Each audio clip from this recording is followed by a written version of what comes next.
자, 오늘 오후 예배 드리는 말씀, 삶의 중심이 예배가 되는 신앙이라는 제목으로 하나님의 말씀을 전합니다. 여러분, 우린 예배자죠. 예배자로 살고 있습니다.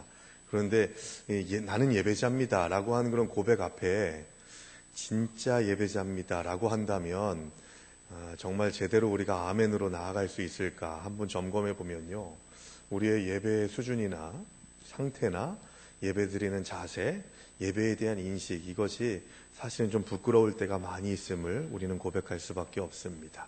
예배를 선택할 수 있다고 생각하고 내 기호에 맞는 예배를 드리려고 하고 나의 마음에 들지 않으면 은혜가 안 된다고 생각하는 그런 모든 예배의 주권이 하나님께 있음을 고백해야 되는데, 예배의 중심에 내가 서 있을 때가 너무도 많이 있기 때문에 우리가 예배자로 바로 서려면 하나님의 주권을 인정하면서 하나님께서 영광 받으시는 삶의 자리에 나아가는 것이 예배의 기본 중의 기본인데도 불구하고 예배를 통해 뭔가를 내가 받으려고 하고 누리려고 하고 얻으려고 한다는 것에서부터 예배의 첫 출발점이 달라지게 되는 것이죠. 이스라엘 민족들이 출애굽합니다. 그런데 출애굽의 여정을 감당하게 하신 유일한 이유가 뭐냐 하면, 야, 너네들 애굽 땅에서 400년 동안 종살이 하면서 힘들었으니까 가나안 땅 젖과 꿀이 흐르는 땅에 들어가서 내가 편하게 살게 해줄게. 이게 목적이 아니었어요. 민수기의 말씀을 보시게 되면, 그리고 출애굽기의 말씀에서 모세가 하나님의 말씀을 받아서 바로 앞에서 내 백성을 보내라 라고 할 때 했던 얘기가 뭐냐면, 이 백성이 나의 절기를 지키게 하기 위함이니라 라고 분명히 말씀하고 있습니다. 이 절기를 지키게 하기 위함이다라고 하는 얘기는 예배 드리는 공동체 되게 하시기 위해서 이스라엘 민족들을 애굽 땅에서 보내서 출애굽하게 하시고 가나안 땅에 정착하게 하신 거예요. 이 이스라엘 민족들이 노예 공동체로 400년 동안 있다가 노예 공동체가 무슨 공동체로요? 예배 공동체로 변화되게 하시기 위해서 출애굽시키셨다니까요. 그러면 영적 출애굽을 감당하는 우리들도 마찬가지로 어떤 공동체가 되어야 됩니까? 예배 공동체가 돼야 돼요. 그래서 저는 그 앞에, 예배 공동체 앞에 진짜 예배 공동체, 진짜로 예배를 드리는 자들, 예배 은혜 가운데에서 하나님께 집중되어 있는 진정한 예배를 드리는, 신령과 진정의 예배를 드리는 자들이 바로 저와 여러분들이 돼야 된다는 거예요. 이게 기본 중의 기본 아니겠습니까? 중국집의 기본은 짜장 짬뽕이지만 성도들의 기본은 예배예요. 예배를 통해서 하나님 앞에 나아가고, 예배를 통해서 결단하고, 예배를 통해서 능력을 힘입고 그 동력을 가지고서 우리의 삶 자체가 예배가 될 수 있도록 해야 되는 게 우리의 사명인데, 그러지 못할 때가 참 많이 있는 거죠. 오늘 본문 민수기 29장의 말씀은 출애굽의 여정 가운데 아직 가나안 땅에 정착하지 않은 이스라엘 백성들에게 계속해서 예배에 대해서 가르칩니다. 하나님 중심의 신앙에 대해서 가르치는 거예요. 출애굽의 여정 가운데에서 이스라엘 백성들이 잘못한 게 뭡니까? 불순종이죠. 제가 말씀드렸죠. 40년 광야 생활을 먼저 하나님이 예비해 두신 게 아니라고요. 1년 7개월 정도가 됐을 때 가데스 바네아에서 12명의 정탐꾼을 보냈을 때, 그때 이스라엘 민족들이 여호수아와 갈렙 같은 신앙 고백만 있었으면 바로 다이렉트로 그냥 들어갈 수 있었던 거예요.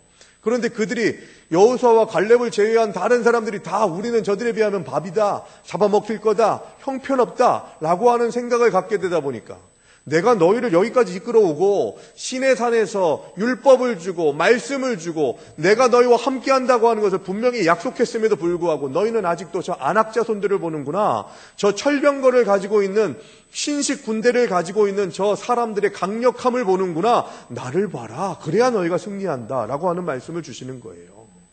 예배는 뭡니까? 예배는 바로 세상에 돌렸던 시선을 하나님께 집중하는 시간이 예배예요. 나의 가장 중요한 것으로, 나의 가장 준비된 것으로 주님 앞에 드리는 것이 예배라니까요.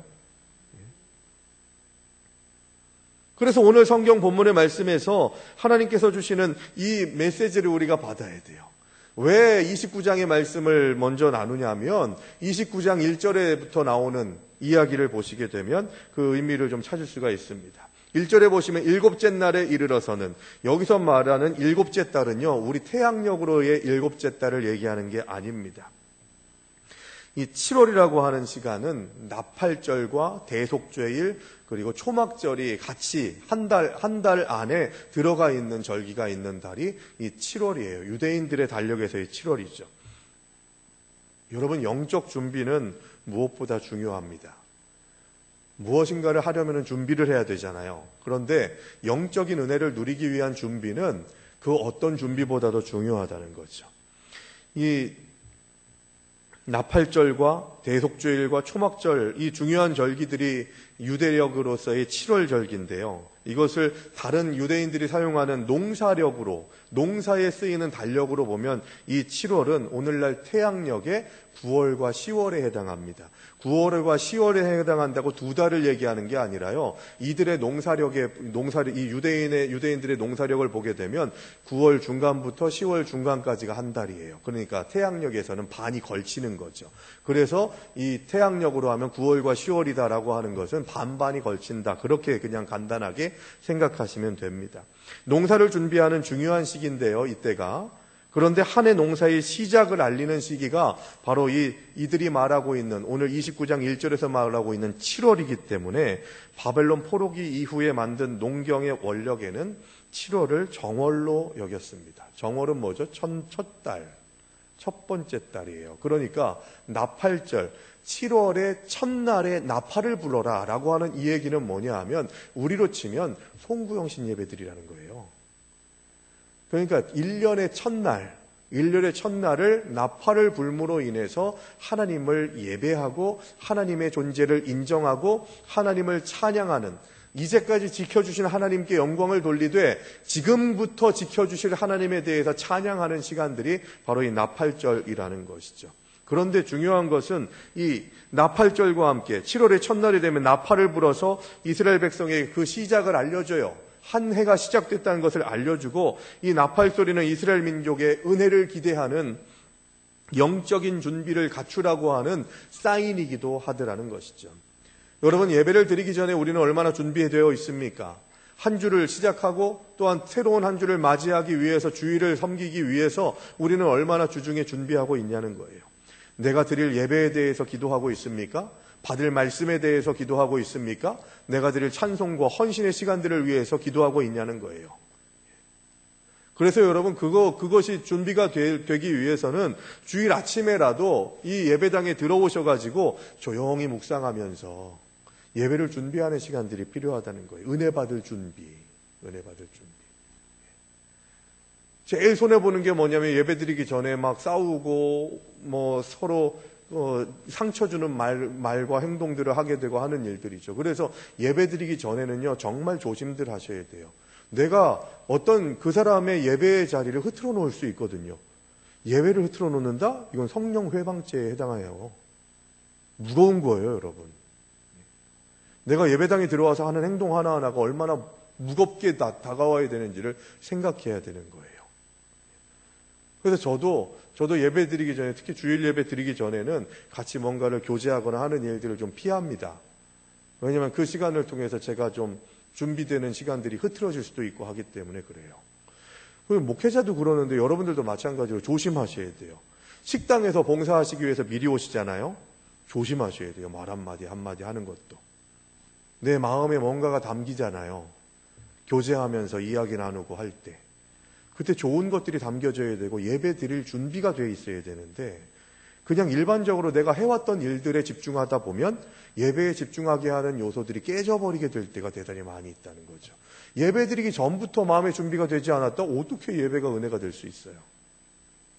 내 마음에 은혜를 담는 마음의 그릇이 깨져 있는데, 흐트러져 있는데 말이죠. 그래서 정말로 하나님께 나아가는 발걸음은 주의해야 된다는 거죠.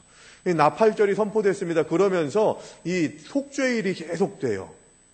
속죄일이 계속 10일 동안 진행이 되면서 이 회개의 시간들을 갖습니다. 의미가 뭘까요, 여러분? 예배자는 회개에서부터 나와야 되는 거예요. 회개의 자리. 이 얘기는 뭡니까? 내가 회개할 것이 넘쳐나는 사람이라고 하는 고백이 있어야 제대로 된 예배자가 될 수 있다는 거예요. 이 얘기는 뭐예요? 나는 죄인입니다. 이 고백에서부터 예배가 시작된다는 거죠. 예배는 뭡니까? 나를 구원해 주신 주님의 은혜, 그 독생자 예수 그리스도를 이 땅에 보내주신 그 하나님의 은혜에 감사하고 오늘의 나를 성령의 인도하심과 이끄심으로 채워주시고 인도하시는 것에 대한 감사의 표현이 예배예요. 그런데 내가 죄인 된 삶을 인정하지 않아요. 나의 부족함을 인정하지 않아요. 예배 드릴 필요가 없는 거죠. 은혜 받을 필요가 없는 거죠. 나는 잘하고 있는데, 나는 아무렇지 않은데, 은혜를 모르는 거예요. 예배의 자리에 들어오는 것 자체가 은혜인 줄로 믿습니다. 연로하신 권사님 한 분이요. 제가 어릴 때였는데 예배당에 들어오실 때마다 눈물을 흘리세요. 90이 넘으셨는데 다리를 거드시는 것도 거의 허리가 굽으셔가지고요. 제대로 펴지도 못하세요. 그런데 제 고향교회 얘기예요. 고향교회 가보면 지금도 건물에 6.25 때 기관총 총자국이 있는 교회예요. 그래서 엘리베이터가 본당에는 없어요. 계단이 되게 많거든요. 근데 그 계단을 그렇게 연로하신 분이 올라가시는데 얼마나 힘드시겠어요. 그런데 하면서 올라오시는데 올라오셔서 본당에 걸려져 있는 십자가만 딱 보면 그냥 자동적으로 눈물이 쪽 나오는 거예요. 그래서 제가 권사님 왜 그렇게 예배당만 올라오시면 우세요? 그러니까 내가 예배당에 들어오는 게 얼마나 감사한지, 내가 예배당에 들어오는 것 자체가, 내가 예배당에 들어와서 저 십자가를 보면 주님께서 나를 꼭 안아주시는 것 같아서 그 사랑에 감사해서 온다고. 여러분, 이게 우리한테 있습니까? 이런 간절함, 이런 목마름이 있냐는 거예요. 주님의 임재에 대한 간절함이 우리에게 있어야 된다는 거죠. 그러려면 어떻게 해야 돼요? 내가 죽을 수밖에 없는 죄인 중에 괴수라고 하는 것을 인식해야 되는 거예요. 그래서 계속해서 이 정초부터 해서 10일 동안 계속해서 속죄의 시간들을 갖다가 7월 10일 그때를 욤키프르라고 해가지고 대속죄일이라고 하거든요. 지금도 유대인들은 대속죄일을 지킵니다. 9월이나 10월 그 어간에.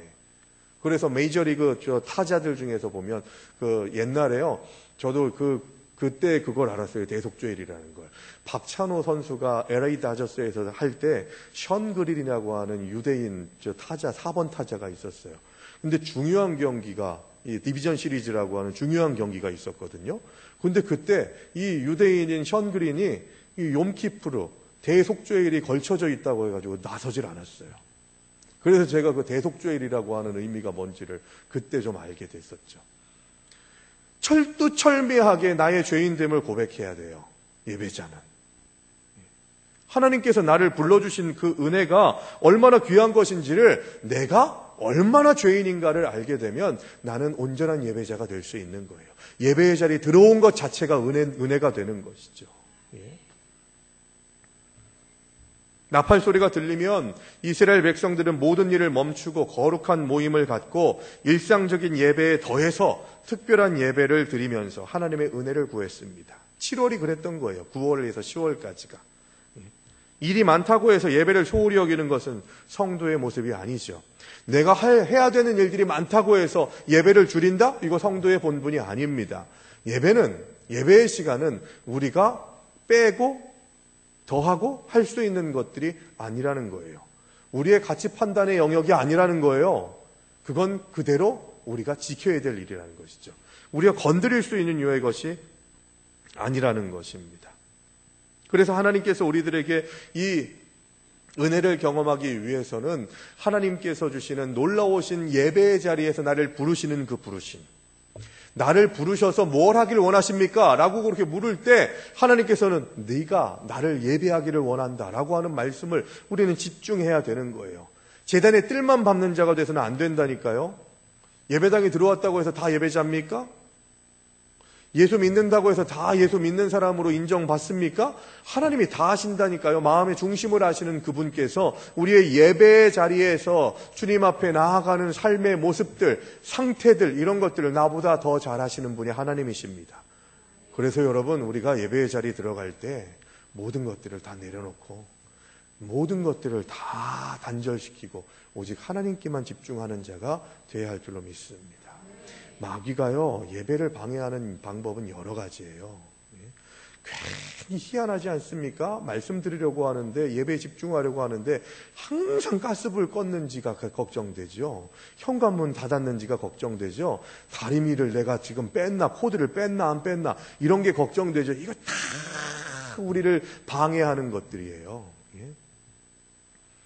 하나님이 사랑하시는 자에게는 잠을 주시는 도다 해가지고 얼마나 하나님이 나를 사랑하시면 예배 시간에도 잠을 주시나 해가지고 평안하게 즐겁게 감사하면서 졸고 있는 그런 모습 또한, 여러분, 졸음 귀신은 있어요. 여러분, 졸음 마귀, 졸게 하는. 희한하죠? 그때만 졸립죠. 예? 자, 오늘의 말씀은 하면은 바로 졸음 마귀가 있다니까요. 예? 교정 마귀도 있어요. 교정 마귀. 뭔지 아세요? 주보 교정 봐요. 말씀이 시작되면 주보 틀린 거 있나 없나. 물론 교역자들은 틀리지 않아야 되겠죠. 애써야겠죠. 그런데 여러분, 좀 틀리면 그거 뭐 큰일 납니까? 그게 본질인가요? 뭐 작은 일에도 최선을 다해야 된다라고 말씀하시면은 뭐라고 말씀을 못 드리겠어요. 그런데 애써서 그래도 뭐 저도 보고 전사님들도 보고 그러면서 애쓰거든요. 그런데 놓치는 것들이 있죠. 이게 본질은 아니라고 생각해요. 저는 중요한 것이긴 하지만 우리가 지금 집중해야 될 게 뭡니까? 주보 교정 보는 게 아니잖아요. 꼭 공부문으로 사는 사람들이 어떻게 하는지 아십니까? 영어 시간에 수학 공부하고 수학 공부 시간에 영어 공부하고 그러다가 자유로운 시간 뭐든지 공부할 수 있을 때는 공부 안 하고. 신앙생활도 마찬가지예요. 꼭 설교를 들으려고 하면 이때 성경을 읽으려고 해요. 그리고 저는 그런 사람들 봤어요. 예배 시간에 신앙서적을 가지고 와가지고 그때 읽어요. 그거 잘 되는 겁니까? 잘하는 겁니까? 예배 후에 하라고요. 예배 후에. 그건 예배가 아니에요, 여러분. 버티는 거죠. 예배를 버티려고 하면 안 돼요. 하나님께서는 우리들에게 예배의 기회를 주십니다. 그러다가 온전하게 그 예배의 자리에 들어가지 않으면 끊어버리세요. 징계하신다고요. 그리고 예배 시간 가운데에서도 하나님께서 징계하실 때가 있는데 내버려 두신다니까요. 이게 제일 무서운 형벌이에요. 내버려 두세요. 깨닫게 하시는 게 아니라 그래? 너 그따위로 그냥 살아. 그따위로 예배해. 그 정도만 해. 그러고서 나한테 끊어질 거야. 내버려 두셨다가 치시는 거죠. 로마서 1장에서는 분명히 내버려 두심의 심판이 있다고 말씀하십니다. 그들을 상심한 그대로 내버려 두신다는 거예요. 예배가 습관이 되지 말아야 됩니다. 예배는 생명을 걸고 드리는 것이 되어야 하는 것이죠. 목마른 사슴이 시냇물을 찾아 헤매이듯이 내 영혼이 주를 찾기에 갈급하나이다. 여러분, 이 말씀을 기억해야 된다고 말씀드렸어요. 왜 목마른 사슴이라고 했죠? 사슴. 예? 눈망울이 예뻐서 사슴을 얘기했을까요? 아무 상관없죠. 목마른 사슴. 왜 사슴이라는 동물을 언급했냐고요? 이 숨구멍, 식도 쪽이 제일 얇고 여리다고 했잖아요. 그래서 제때 물을 마셔주지 않으면 이 숨구멍이 뚝 붙어버린대요. 그러니까 제때 물을 마시지 않아서 목마른 사슴이 시냇물을 찾기에 갈급한다는 건 뭐예요? 내가 갈증이 나가지고 좀 물 좀 먹어야겠다, 이 정도가 아니라 죽는 일이라는 거예요. 죽는 일. 생과 사가 왔다 갔다 하는 일이라는 것이죠. 우리 예배가 생과 사가 왔다 갔다 한다고 생각하셔야 돼요. 오늘 예배에서 실패하면 한 주간이 그냥 죽어나가는 거예요. 그 고백이 우리에게 있어야 된다니까요. 온전한 예배자가 되기 위해서 우리는 얼마나 지금 주님 앞에 나아가고 있습니까? 주님이 주시는 은혜를 경험하고 있습니까? 찬양팀 앞으로 나오세요. 우리를 사용해달라고 고백하셔야 돼요. 내가 사용되기 위해서는 예배가 예배되고 교회가 교회되게 해야 된다는 겁니다. 하나님이 우리들에게 주신 귀한 사명은 예배에서부터 시작돼요. 그래서 예배가 예배되게 하는 것은 교회가 교회되게 하는 것의 시작점이라는 것이죠.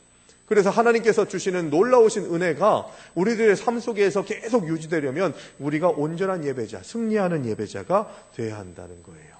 이스라엘 백성들을 출애굽시키면서 절기를 지키라, 너희들이 온전한 예배자가 되어야 한다라고 말씀하시는 이유가 여기 있는 겁니다. 내가 너희를 구원하고 너희를 애굽에서 이끌어낸 이유는 나를 예배하게 하기 위함이다라고 하는 말씀을 하고 계신다는 것을 기억하면서 우리의 삶 속에서 하나님께서 주시는 놀라우신 예배로 인한 감격과 은혜를 구체적으로 누리는 우리 하나님의 백성들, 화평가족들 되시기를 주의 이름